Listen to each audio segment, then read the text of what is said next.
You know what sucks? Having to sit on a plane for 3 hours next to someone who really shouldn't be sitting on a plane. Also, pulling apart perfectly functional muscle cars. Let's get into it.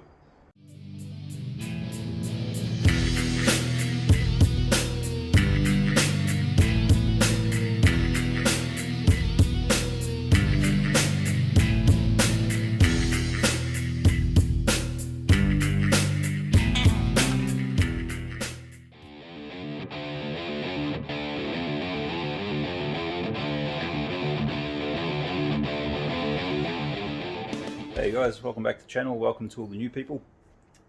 Back on the coupe again. If you've watched the following on from the last videos, or if you haven't watched them, check them out. Going over the engineering list on this thing, what needs to be done to get this thing back on the road. I'm going to start ticking off items on that, and one of the big ones was the rear end in this car, the 4-link modifications, strengthening. The studs and the diff need to be enlarged, bigger arms, stronger arms. So I'm going to pull the diff out now. We'll start on it, and once that's out, I can go over what actually needs to be done under there. We can have a look at what's going on and what's actually in the car. So we'll get on with that.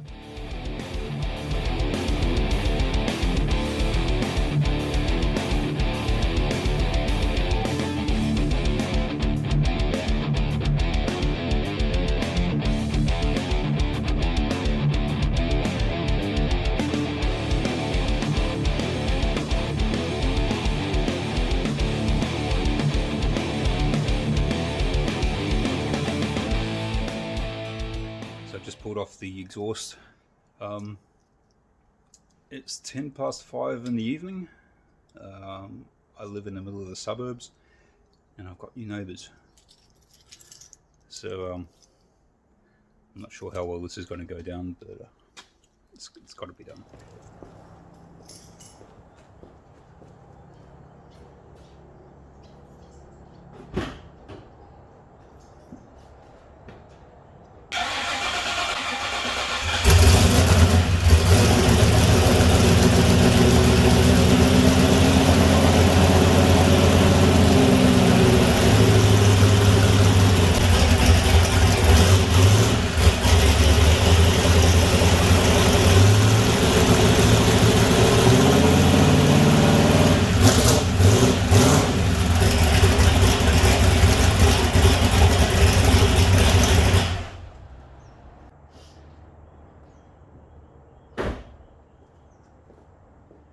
That was a lot quieter than I was expecting, which is kind of cool, kind of impressive. But that was straight out at the back of the turbo, down the dump pipe, and there on both sides.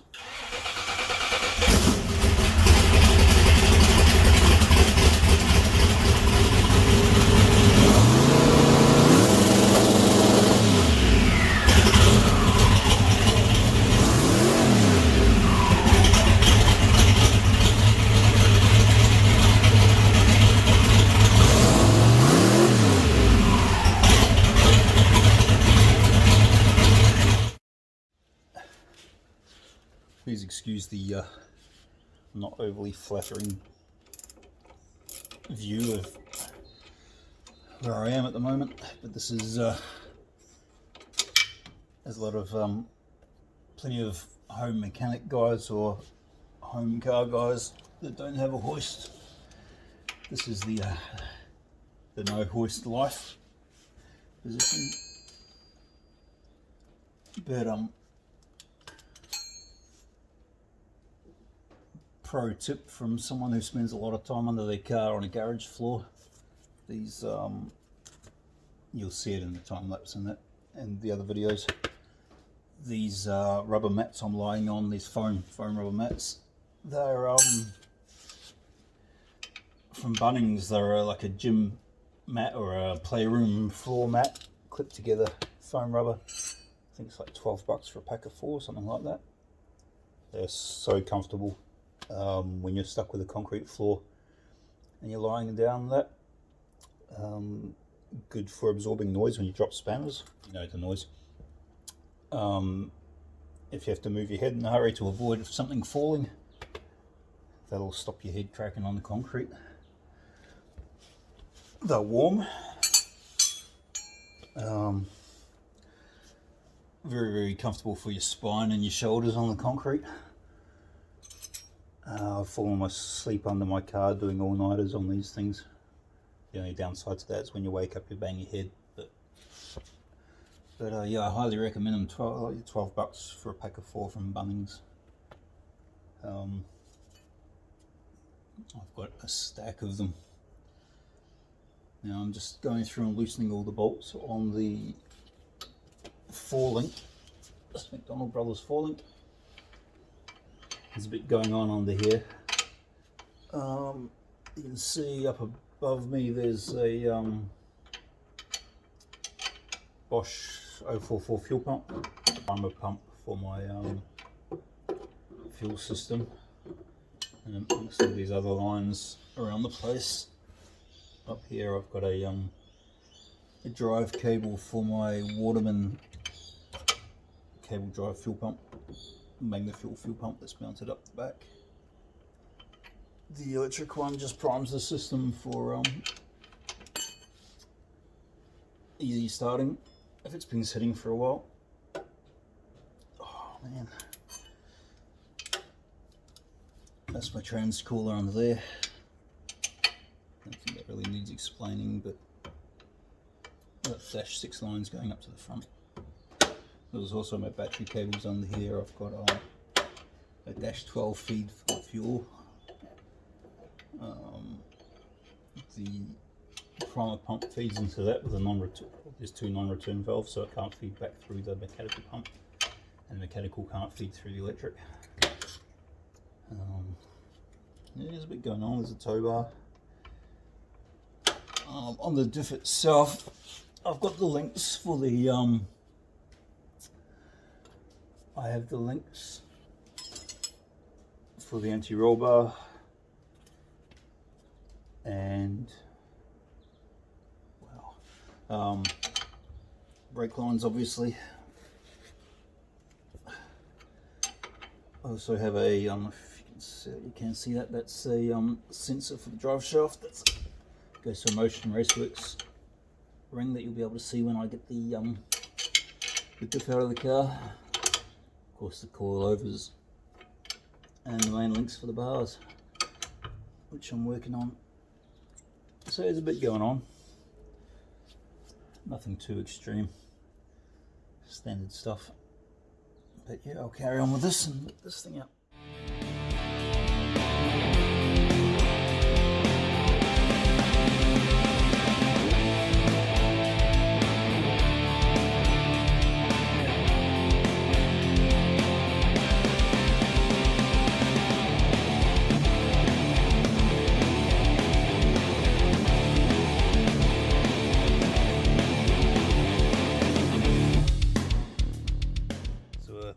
Quick rundown under here of what's going on.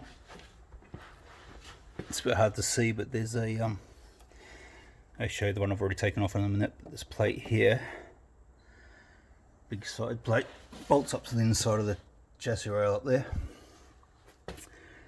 It's got 3 bolts coming through. It goes through the side of the chassis rail. That's the original leaf spring mount. Usually you have one of these spaces on each side of the of this arm here, but because I wanted maximum room for the tyre, that lines up with that tub there, I've put it on the inside. So one of the things on the list was notching here to go around this nut, because it wasn't a requirement, but I wanted some room for this nut just because of that space here, and I was given the go ahead to do a bit of notching here, so I've got to do that. I've got to brace all this area in here because that's all the factory sheet metal under there, and it's got all the load. It's not overly strong. I'll go over that more when I do it. So one of the issues I've got going on here is this plate's now got to be welded to the chassis rail, which is cool. That's a given.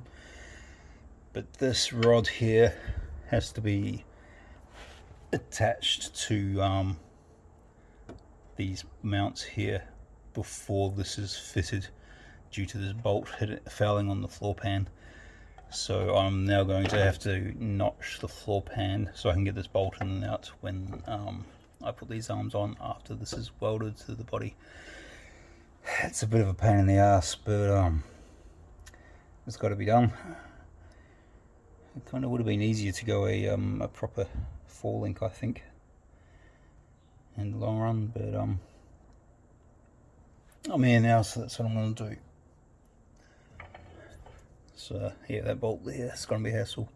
These bolts are still going to be going through the frame, the rail.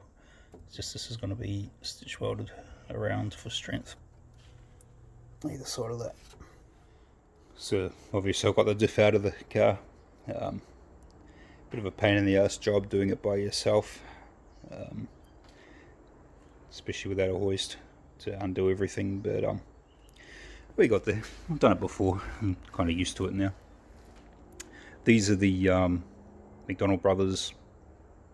This is the main guts of the McDonald Brothers 4-link, bolted 4-link. So this bolts up where I showed you under the car.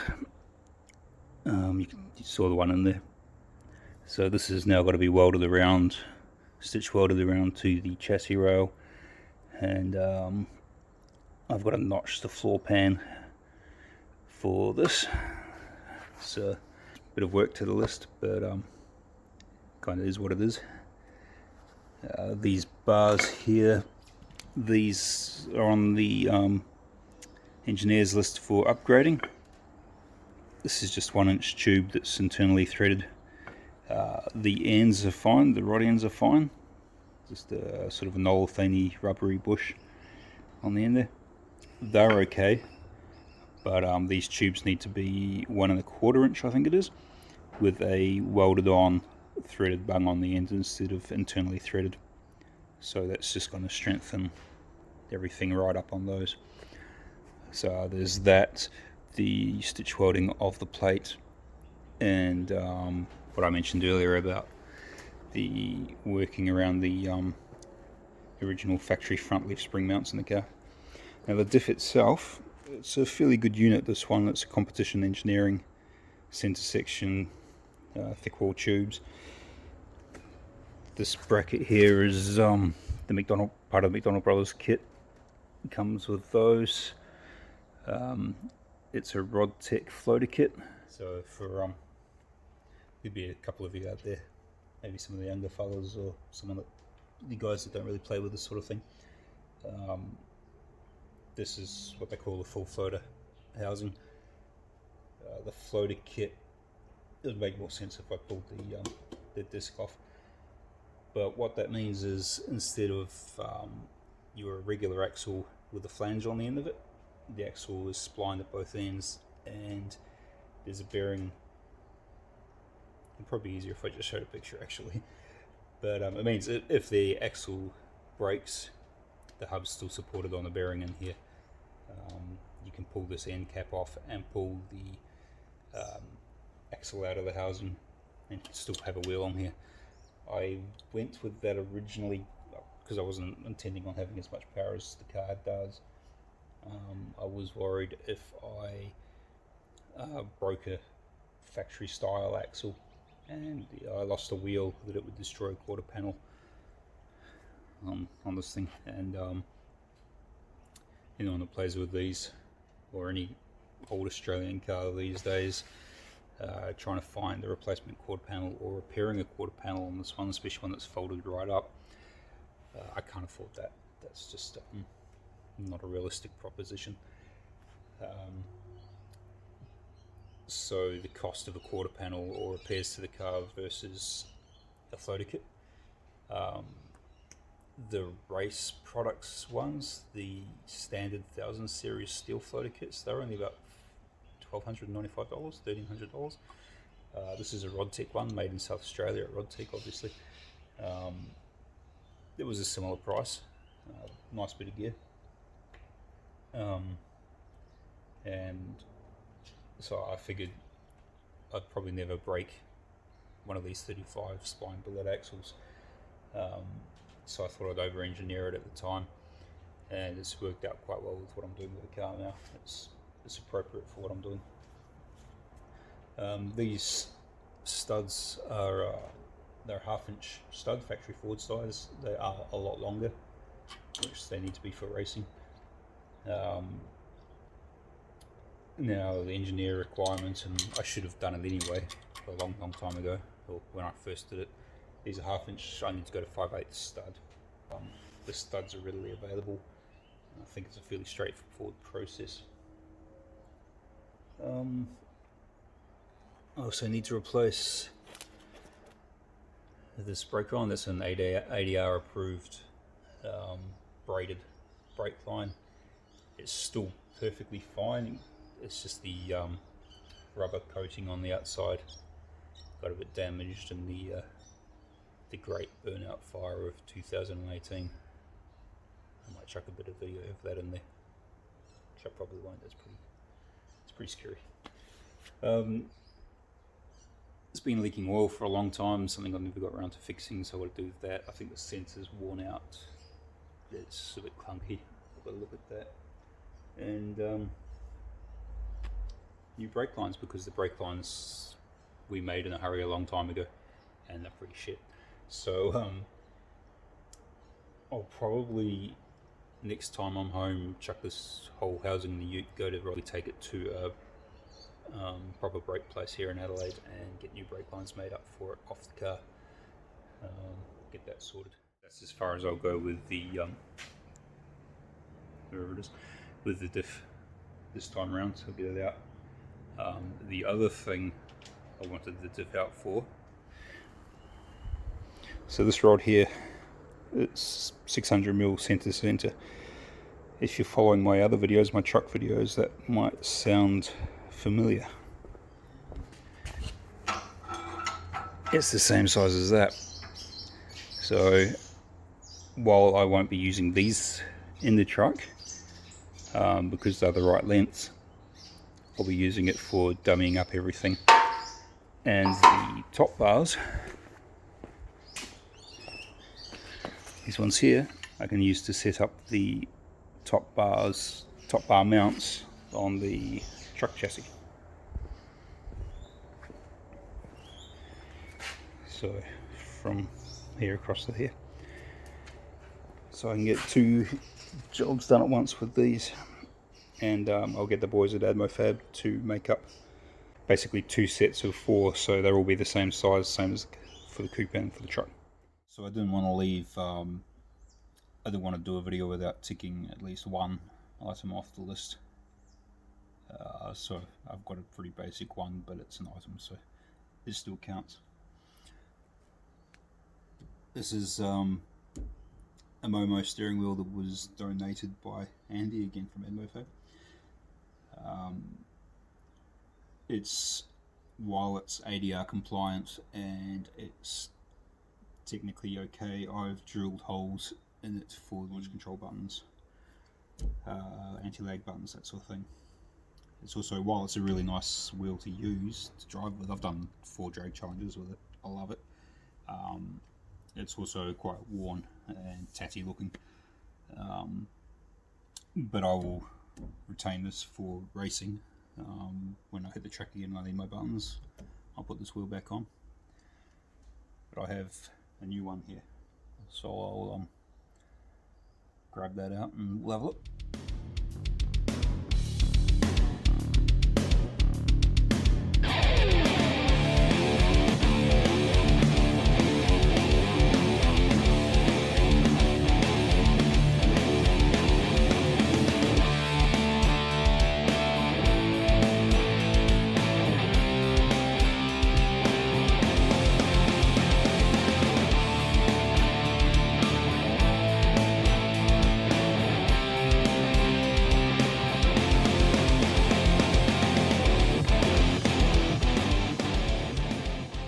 So I went ahead and got myself a SAS, I guess that's how you pronounce it, SAAS, SAS sports wheel.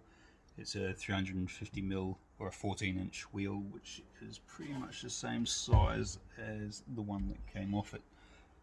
Very similar looking, similar looking. The I didn't go with slots in the new wheel. I wasn't sure about it. I'm kind of neither here nor there on it. I hope they're the same size. So the Momo's a tiny bit bigger. Same size. But this one's all ADR compliant. I probably could have gone with the leather instead of the suede, but I've always wanted the suede steering wheel in the car. It feels nice. I like it. It's comfortable. I may shorten, I don't know if I'm allowed to, but I may shorten the Boss. I did that on the Momo one.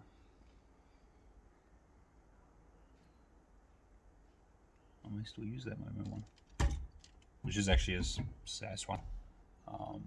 It was professionally shortened. It was just put in the lathe, turned down. I might try that actually, but other than that, I'm happy with it. There is another reason why I went without the slots and the wheels, but we don't need to worry about that just yet. You may have noticed my little, where is it, 3-footed monster sitting over there, that camera mount. A friend here in Adelaide makes and sells those, so I'll put a link up. Check those out if you do this sort of thing. They're awesome as magnetic mount, 3 pads, sticks anywhere. I use it for everything.